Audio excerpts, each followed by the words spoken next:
네, 성도 여러분, 신자와 불신자를 하면 되나요? 네, 알겠습니다. 감사합니다. 네, PPT 제가 넘기겠습니다. 네, 신자와 불신자를 가르는 중요한 기준은 예배입니다. 하나님을 예배하면 우리가 신자라고 하고, 또 하나님 외에 다른 누구를 또 무언가를 예배하면 불신자라고 부릅니다. 그렇게 예배에 대해서 배우고 또 고민하며 실제로 예배하는 일은 성도의 가장 기초적인 정체성입니다.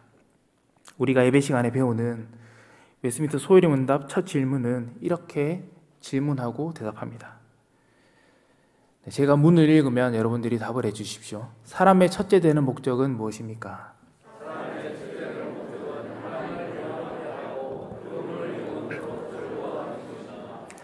아멘. 이 대답을 한마디로 하면 하나님께 예배 드리는 것이 인생의 첫 번째 목적이다라고 할 수 있습니다. 이 고백이 예배의 가장 기초입니다.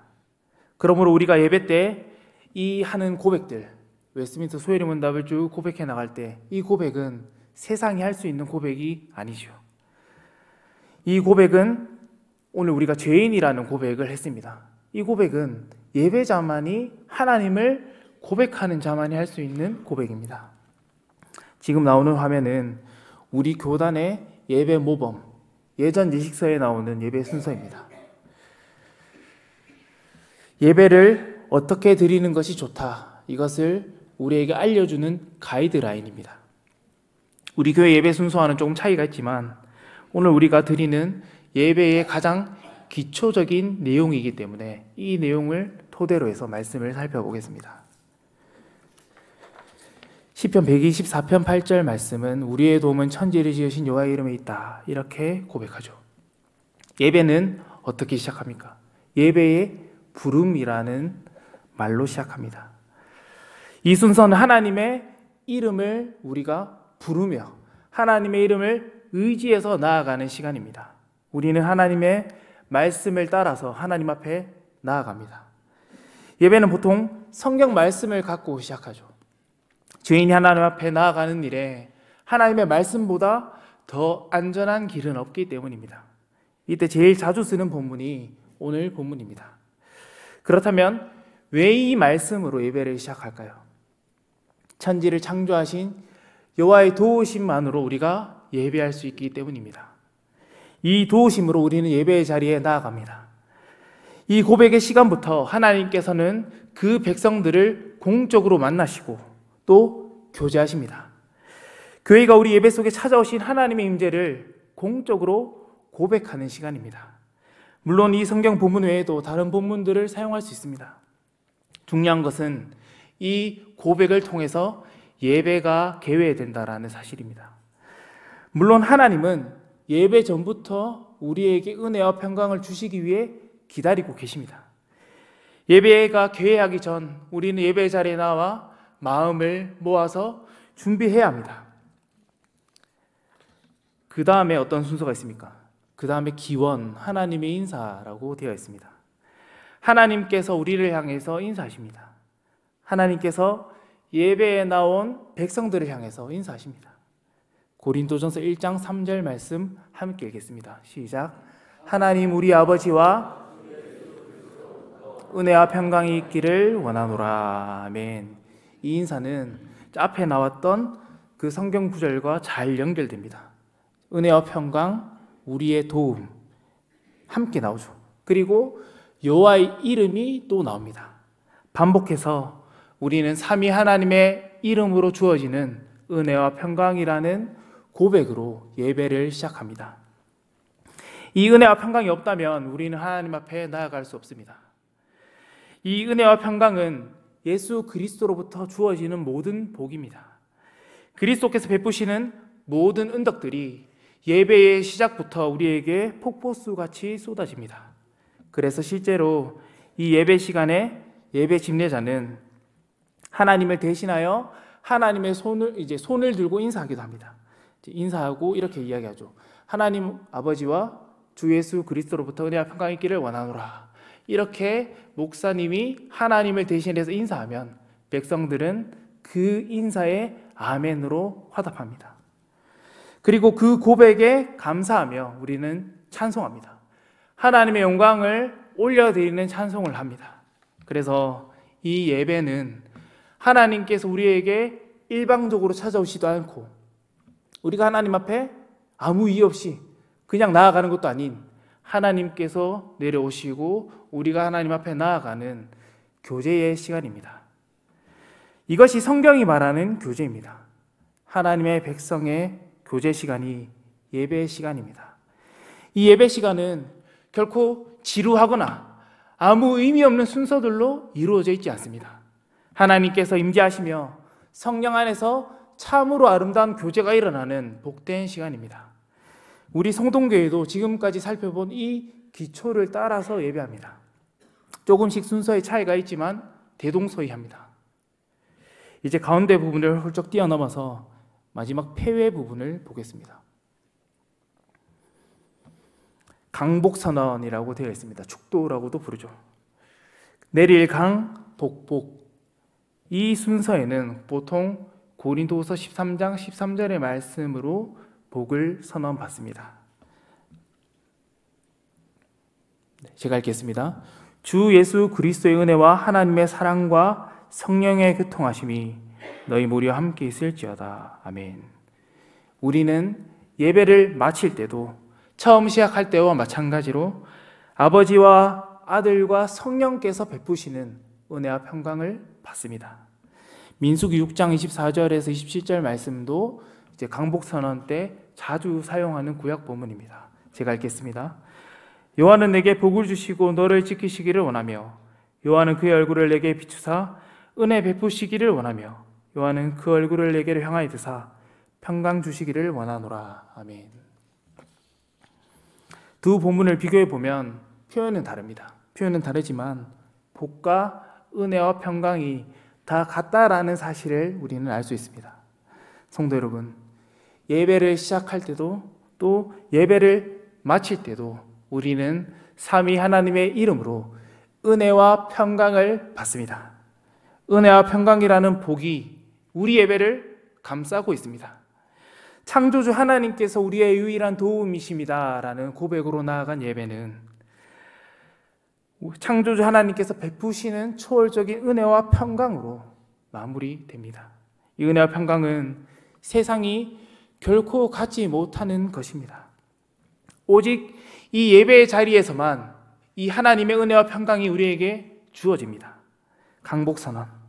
하나님께서 예배에 나온 모든 백성에게 한 사람도 빠짐없이 은혜를 베푸십니다. 민수기 6장 27절 말씀 제가 읽겠습니다. 그들은 이같이 내 이름으로 이스라엘 자손에게 축복할지니 내가 그들에게 복을 주리라. 아멘. 복은 누가 주나요? 예배 시간에 보면 목사님께서 손을 들고 복을 선언하십니다. 그래서 우리는 목사님에게 복을 받는다라는 생각을 할 수 있지만 말씀은 우리에게 하나님의 이름만이 우리에게 복을 준다라고 말합니다.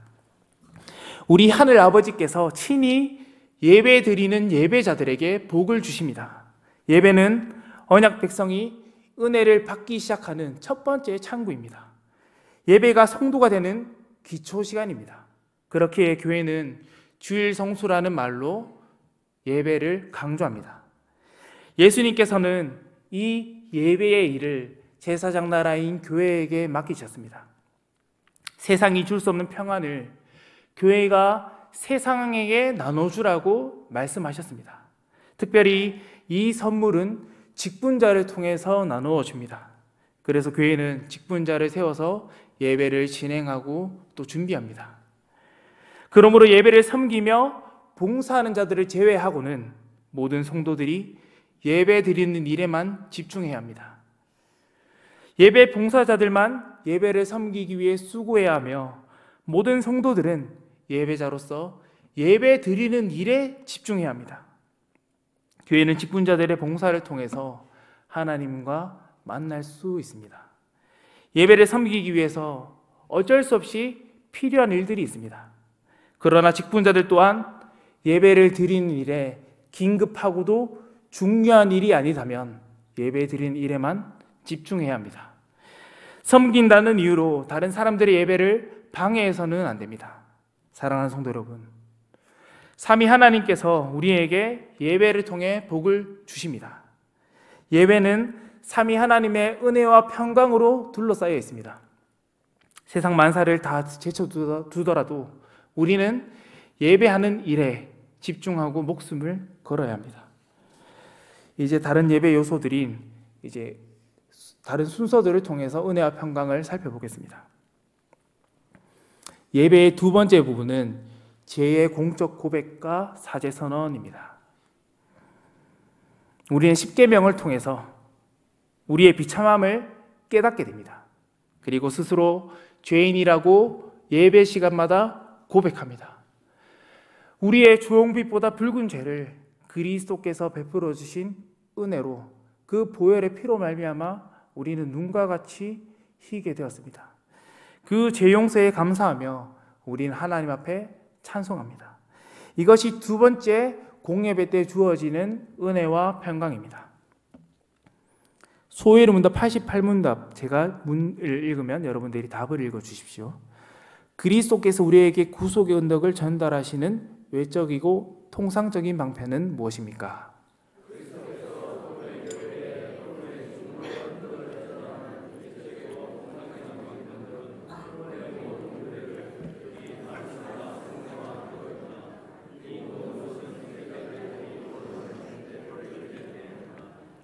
이 말을 쉽게 하면 그리스도께서 이루신 은혜를 우리가 어떤 방식을 통해서 얻습니까? 라는 질문입니다.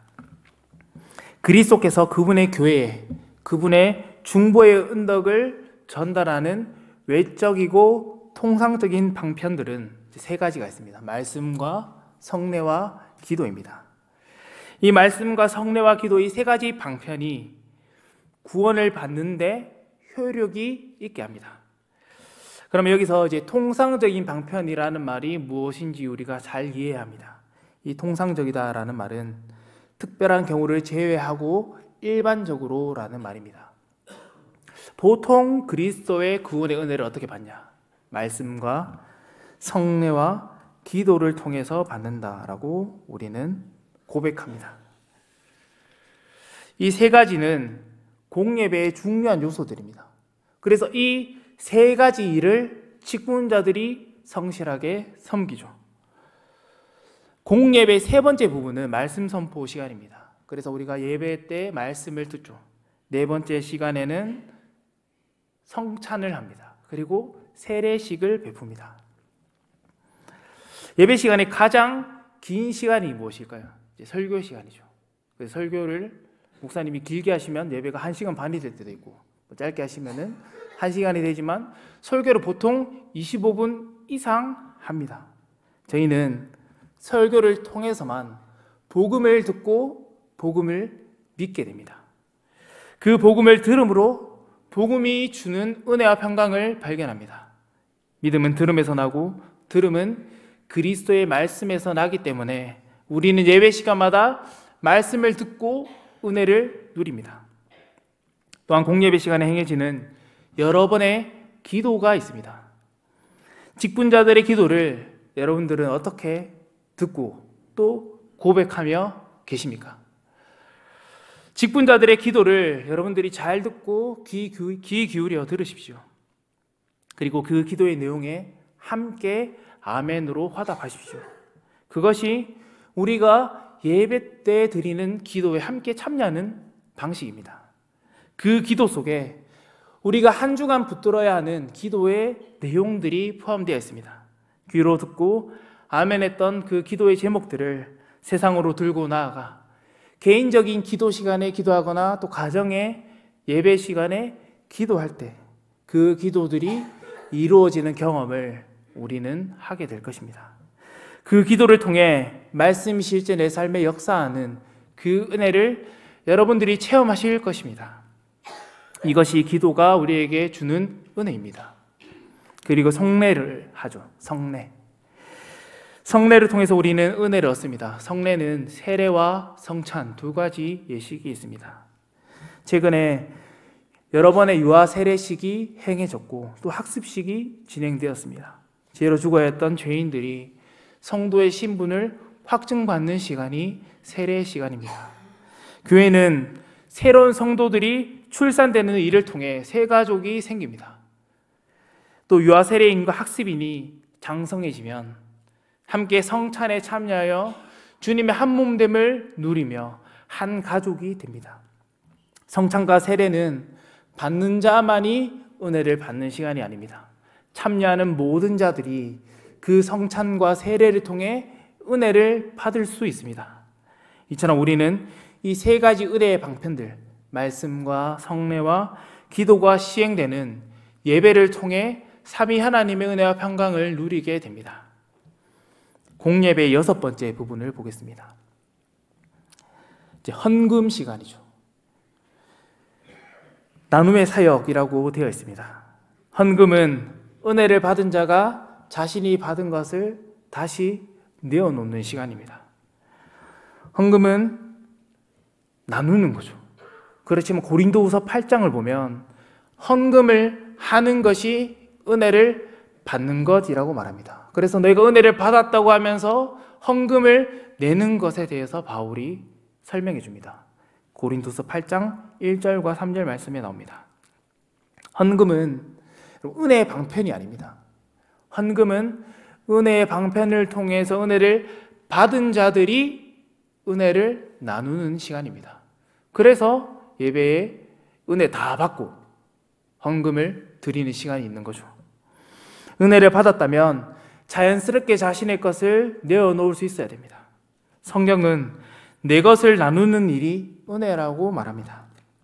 그리고 공예배의 마지막 부분은 앞에서 살펴보았듯이 강복선언 시간입니다. 이 부분은 폐회이죠. 교회 역사에서 강복선언 전에 예배 인도자는 회중들을 향해서 이렇게 말했다고 합니다. 여러분의 마음을 주께 들어 복을 받으십시오. 강복선언은 예배를 마치고 세상으로 나아가는 성도들에게 다시금 은혜와 평강으로 재무장시키는 시간입니다. 그리고 복이 선언됩니다. 삼위 하나님의 복인 은혜와 평강은 세상으로 나아가는 성도들의 출입구입니다. 성도는 세상 끝날까지 함께 하시겠다 약속하신 그 예수님의 가르침을 기억하며 세상으로 파송됩니다. 이제 예배가 마쳤습니다. 초대교회 성도들은 예배를 마치고 나오면 이렇게 인사했다고 합니다. 마라나타. 주께서 속히 오실 것이기 때문에 세상에 나아가서 주어지는 여러 시련을 재림의 소망과 또 예배 때 받았던 은혜와 평강으로 이겨내자, 이렇게 믿음의 인사를 나누었습니다. 성도는 이제 6일간 주의 집을 떠나서 세상에서 살아갑니다. 그러나 세상 속에서 교회는 이때 받은 은혜와 평강으로 살아갑니다. 예배드린 성도의 6일간의 삶에는 삼위 하나님의 이름이 충만히 깃들어 있습니다. 우리의 삶에 삼위 하나님의 뜻과 영광이 풍성히 드러납니다. 성도는 주일 예배 이후에 6일간의 다른 차원의 예배를 드리며 세상으로 나아갑니다. 이 6일은 삶의 예배를 드리는 예배의 현장입니다. 공예배에 참석한 자만이 6일간 하나님의 이름을 가지고 나아가 세상에서 삶의 예배자로 살 수 있습니다. 성도 여러분, 우리는 주일 하루를 예배 드림으로 남은 6일을 살아가는 예배자들입니다. 이것이 마라나타를 소망하며 살아가는 신자의 삶입니다. 우리가 주일을 지킨다고 생각하지만 사실 주일이 우리를 지킵니다. 우리의 힘과 도움은 천지를 지으신 여호와께 있기 때문입니다. 그렇게 우리는 주일을 지킵니다. 주일 성수가 우리의 도움이 창조주 하나님께로부터 주어진다는 실천적인 고백의 시간입니다.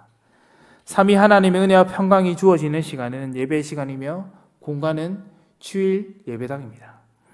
사랑하는 성도 여러분, 오늘 이 예배에 대한 가르침을 살펴보았습니다. 이것이 우리가 드리는 공예배에 대한 가장 기초적인 이해입니다. 출애굽의 목적은 하나님께 예배하기 위해서입니다. 출애굽한 이스라엘 백성들은 그래서 시내산 가서 하나님께 예배하는 율법을 배웠고 또 십계명을 받았습니다. 예배의 집인 성막을 지었고 레위기에서 수많은 제사를 통해서 예배를 어떻게 드려야 하는지를 배웠습니다. 사람의 제일 되는 목적은 예배입니다. 그리스도를 믿고 바로 하늘나라로 올라가지 않는 이유는 우리가 예배 드림으로 세상에게 예배를 보여주기 위해서입니다. 우리는 예배자라는 사명을 수행하며 그런 무언가를 소진하지 않습니다. 이 예배자의 사명을 수행하면 할수록 더 큰 은혜와 평강이 우리에게 주어집니다. 우리는 교회를 섬기면서 무언가 계속해서 소진하는 것이 아니라 하나님께서 채우시고 도우시는 은혜의 손길을 체험하며 경험하게 됩니다. 사랑하는 성도 여러분, 이 예배의 기초를 기억하십시오. 예배를 통해 주어지는 삼위 하나님의 은혜와 평강을 누리시고 받으십시오. 이것이 세상 속에서 살지만 천국 시민으로 살아가는 신자의 삶의 모습입니다. 우리의 삶을 통해 하나님께서 영광 받으시기를 간절히 소원합니다. 기도하겠습니다.